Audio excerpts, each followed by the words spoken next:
हिसार की लाला लाजपत राय यूनिवर्सिटी ने परजीवी विज्ञान विभाग ने एक ऐसी प्रयोगशाला स्थापित की है जिसमें सैटेलाइट सिस्टम के द्वारा पशुओं में होने वाली बीमारियों, परजीवी रोगों का पता लगाया जा सकेगा। इस तरह की प्रयोगशाला भारत में और कहीं नहीं है। ये प्रयोगशाला सिर्फ हिसार में ही स्थापित की गई है। जलवायु के आधार पर सैटेलाइट के माध्यम से पता चल सकेगा कि किस तरह की जलवायु में और कौन से स्थान पर घोंघे व चिच्चड़ पाए जाते हैं, क्योंकि घोंघे व चिच्चड़ों से ज्यादातर पशुओं में बीमारियां फैलती हैं। एक्चुअली एक नई तकनीक आई है जिससे हम सैटेलाइट के द्वारा जलवायु का पता लगा लेते हैं कि किस जगह पे किस तरह की जलवायु होगी, और हमें हमारे जितने भी पैरासाइट है उनके बारे में पहले पता होता है कि ये किस तरह की जलवायु में पनपते हैं। तो उस जलवायु का जो हम सैटेलाइट द्वारा पता लगाते हैं, हम उससे ये पता लगा लेते हैं किस एरिया के अंदर कौन सा पैरासाइट मिलेगा।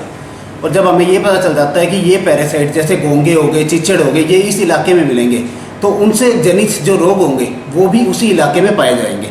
उसके बाद हम उस इलाके में जाके उस तरह के रोगों की जांच करते हैं। अगर जांच में हमें वो रोग मिल जाते हैं तो हम पशु चिकित्सकों को सूचित करते हैं कि इस एरिया में ये बीमारी पाई जाती है, और सरकार उसी हिसाब से जो बीमारियों की दवाई है उस एरिया में ज़्यादा सप्लाई करी जाती है। इसी तरीके से हमारे डिपार्टमेंट के अंदर एक घोंघों से होने वाली बीमारियों के ऊपर काम किया गया है। तो उसके बेस पे हमने पूरे हरियाणा का मानचित्रण किया है, जिसमें हमने बताया जो लाल रंग से हमने उसमें मानचित्रण किया है। लाल रंग का मतलब उस जगह वो बीमारी बहुत अधिक पाई जाती है, क्योंकि ये घोंघों से होने वाली बीमारी है तो ये उस इलाकों में ज़्यादा पा रही है जहाँ पे जीरी की खेती होती है या फिर जहाँ पे खड़ा पानी रहता है। तो हरियाणा में पाया गया है कि ज़्यादातर जो एरिया पंचकुला है, पंचकुला हो गया, अम्बाला हो गया, करनाल हो गया, यमुनानगर हो गया, इस जगह घोंघों से होने वाली बीमारियाँ ज़्यादा मिलती है। तो यहाँ पे पशु भी ज़्यादा बीमार होते हैं और ये बीमारियाँ कुछ इंसानों में भी पाई जाती है। ऐसे ही हमने उसमें हरे रंग से बताया है कि वो इलाके हैं जहाँ पे ये बीमारियाँ नहीं पाई जाती, और पीले रंग से वो इलाके हैं जहाँ पे कुछ मात्रा में ये बीमारियाँ कभी कभार पाई जा सकती है। घोंघों से पशु के पेट के अंदर कुछ बीमारियाँ होती हैं, कुछ जिगर के कीड़े होते हैं।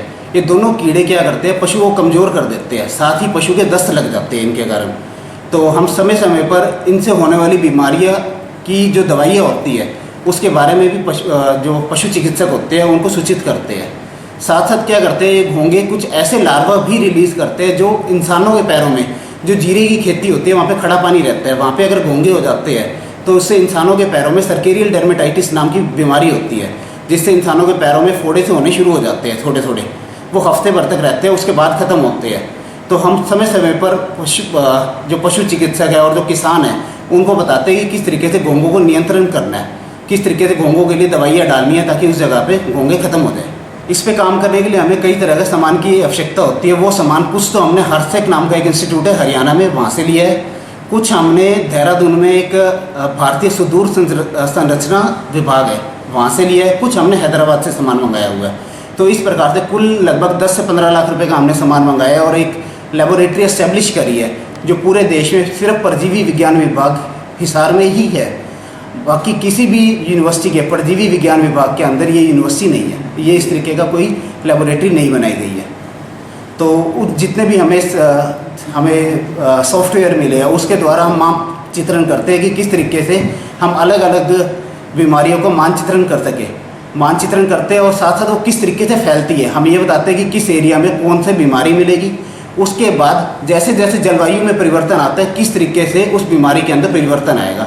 जैसे कोई बीमारी है जो वर्षा ऋतु में बढ़ेगी, कोई ये है कि गर्मियों में बढ़ेगी, तो उस हिसाब से हम समय समय पर सूचना भी निकालते रहते हैं कि अब ये बीमारी बढ़ने वाली है, अब इसके रोकथाम का हमें उपाय करना चाहिए। घोंघों से पशुओं के अंदर एक फैशुलियासिस नाम की बीमारी होती है जो पशु के जिगर को कमज़ोर करती है।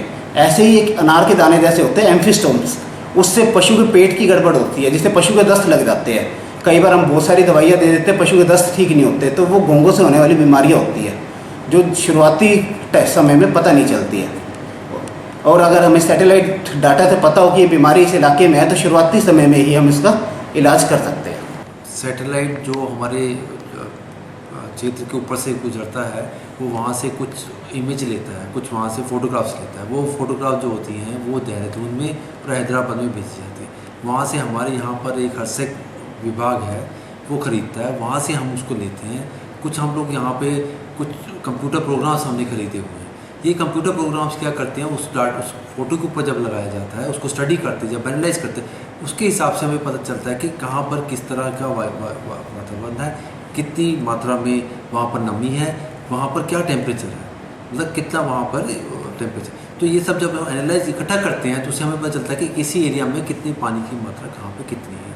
और पानी की मात्रा में देखा जाए, जहाँ पे पानी की मात्रा देखी जाए उसमें देखा जाता है कि परजीवी रोग खास कर जो पत्ताकृमी हैं, जो कि जिसको हम स्नेल्स जो कि ट्रिमेटोड्स कहते हैं, उनको फैलाने वाले जो घोंघे हैं वहाँ पर हैं या नहीं है। और जहाँ पर भी हमने देखा घोंघे हैं वहाँ पे घोंघों द्वारा फैलाई की बीमारियाँ जो भी हैं वो वहाँ पर पाई जाती हैं।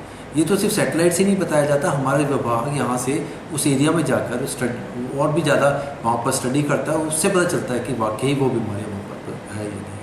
और उसके बाद जब वो सारा इकट्ठा हो जाता है वो हमारे यहाँ से हमारे डायरेक्टर रिसर्च जो हैं डॉक्टर परवीन गोयल उनको दी जाती है। वो हमारे vice chancellor doctor Gurdayal Singh के साथ इकट्ठा कर वो रिपोर्ट हरियाणा सरकार को भेजी जाती है। उसके अलावा उसके हिसाब से हरियाणा सरकार इन जो भी हमारा जो डाटा इसको एनालाइज करती है, इस पर स्टडी करती है और इसके हिसाब से जो भी आगे का अपना जो पशुओं के इलाज के बारे में आगे प्रोग्राम बनाती है और दवाइयाँ वितरित करती है।